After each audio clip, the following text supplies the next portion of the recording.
안녕하세요. 아레테 심리상담센터예요. 오늘은 사회적 의사소통 장애를 좀 알아보려고 해요.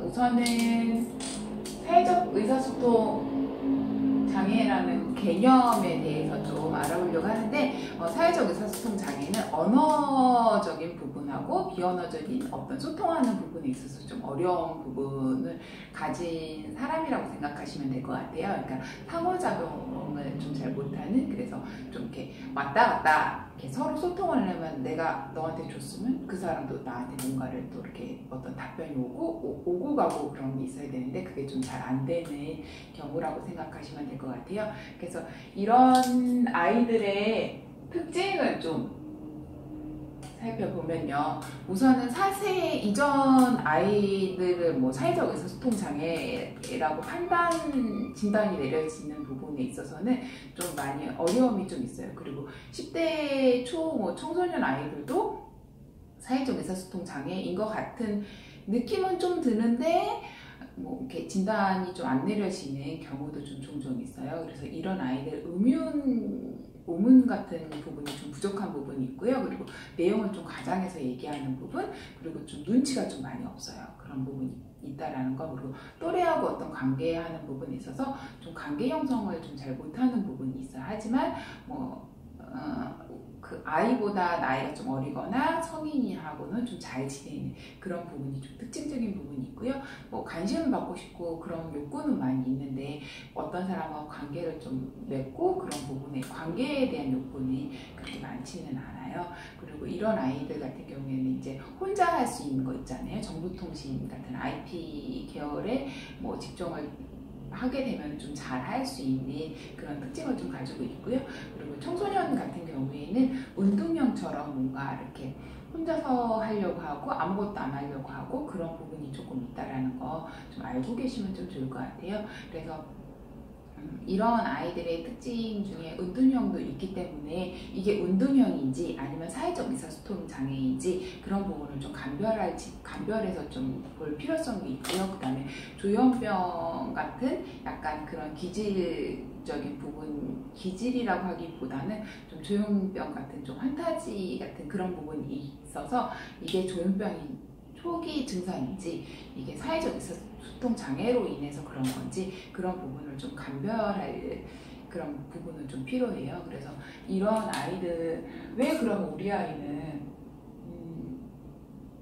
사회적 의사소통 장애일까요? 라고 얘기를 하면은, 이런 아이들 특징은 이제 시지각 처리 능력이나 아니면 청각 그 처리 능력이 조금 약간 떨어지는 부분이 있거든요. 그런 특징을 좀 갖고 있다라는 거 좀 알고 계시면 좀 좋을 것 같고요.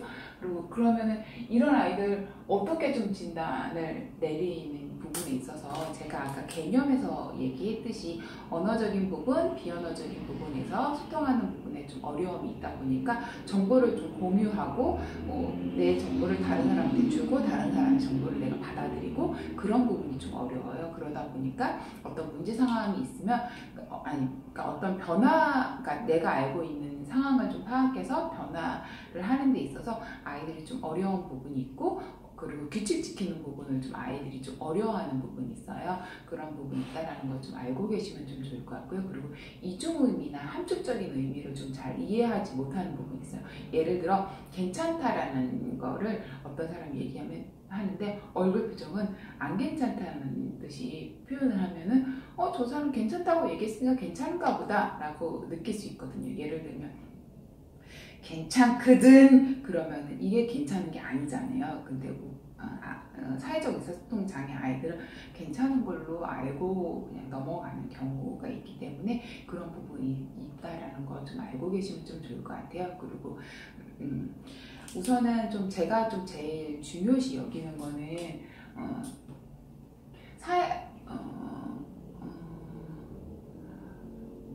사회적 의사소통하고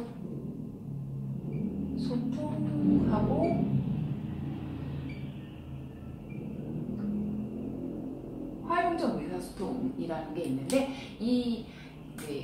예전에는 이 두 가지가 좀 따로 분리됐다고 생각하시면 될 것 같아요. 사회적 의사소통 장애는 이제 아스퍼그라고 생각하시면 될 것 같고, 화양적 의사소통은 이제 언어적인 어떤 문법을 이해하는 부분에 있어서 문제가 좀 있는 아이라고 생각하시면 될 것 같은데, 화양적 의사소통 장애 아이의 특징 같은 경우에는 언어 장애의 비정형적인 그런 모습을 좀 보이는 부분이 있고요.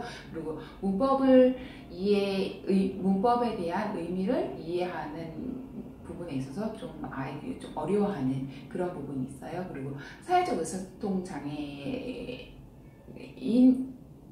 뭐 아스퍼그 같은 경우에는 언어 발달 부분에 있어서는 전혀 문제가 없어요. 하지만 사회성이 좀 문제를 좀 일으키는 부분이 있거든요. 그래서 이 두 가지 공통적으로 좀 같은 부분이 있다고 하면 어떤 행동적인 부분이나 사회성이 좀 문제가 있다는 게 비슷한데, 5에서는 이 두 가지를 같이 보는 이유는 별로 차이가 없어요. 그렇기 때문에 사회적 의사소통 장애라고 다 얘기하는 부분이 있어요. 그래서 그런 부분 좀 알고 계시면 좀 좋을 것 같아요. 그리고 이런 아이들 그러면 상담 좀 어떻게 하는지 저희 전문 기관 같은 데 오시면 어떤 상담을 하게 되냐면, 인지행동 치료라고 해서 내가 하는 행동이 다른 사람한테 어떤 영향을 주는지 그런 부분을 좀 알 수 있게 하는 부분이 있고요.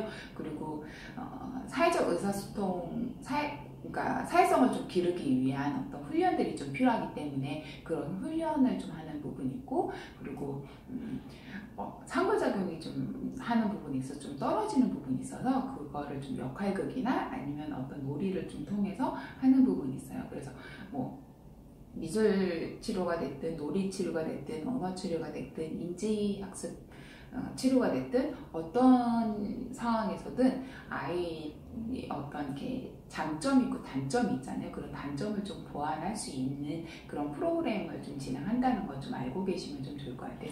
근데 그러면 이런 아이들 어머님들이 어떻게 우리 아이 사회적 의사소통 장애라고 하는데 집에서 어떻게 좀 하면 좀 좋을까요? 라고 여쭤보실 수 있는데, 이런 아이들은 다양한 상황에서 느낄 수 있는 감정들이 여러 가지가 있잖아요. 그런 걸 우선 아는지 모르는지 먼저 좀 알아볼 필요성이 있어요. 만약에 우리 아이가 다양한 감정을 잘 모른다 그러면 다양한 감정부터 좀 어떤 상황에서 어떤 감정을 느낄 수 있고 그런 부분을 아이한테 알려주는데, 내가 느끼는 감정이 다가 아니라는 걸 알려주는 거예요. 그런 부분이 있고, 그리고 내가 어떤 문제 상황이 있었을 때 어떻게 해 나가야 되는지 부분에 대해서 알려주는데, 너가 한 행동이 다른 사람한테 어떤 영향을 미치는지, 그리고 다른 사람의 행동이 나한테 어떤 영향을 미치는지 사람마다 다 느끼는 부분이 다 다르기 때문에 그런 부분을 좀 아이한테 알려주시면 좀 좋을 것 같아요. 그래서 오늘은 이렇게 간단하게 사회적 의사소통 장애에 대해서 좀 알아봤는데요. 우선은 사회적 의사소통 장애 아이들은 언어적인 부분, 비언어적인 부분에 있어서 소통하는 부분이 어려워서 상호작용이 좀 많이 잘 안 된다는 거 알고 계시면 좀 좋을 것 같고요. 이런 아이들 감별한 부분에 있어서 이게 자폐인지 아니면은 언어 장애인지 아니면은 어떤 다른 뭐 ADHD라고 오판 내리는 경우도 있기는 해요. 그래서 감별을 해서 아이가 정말 어떤 부분이 좀 힘들어하는지 그런 부분을 좀 알 필요성은 있고요. 이런 아이들 우선 제일 중요한 거는 여러 가지 감정들이 있다라는 거, 그리고 내 행동이 다른 사람한테 어떤 영향을 좀 미치고 있다라는 거, 그거를 좀 아이한테 알려줄 필요성이 있기 때문에 이런 부분은 좀 다시 한번 숙지하시면 좀 좋을 것 같아요. 오늘은 이상으로 마치겠습니다. 감사합니다.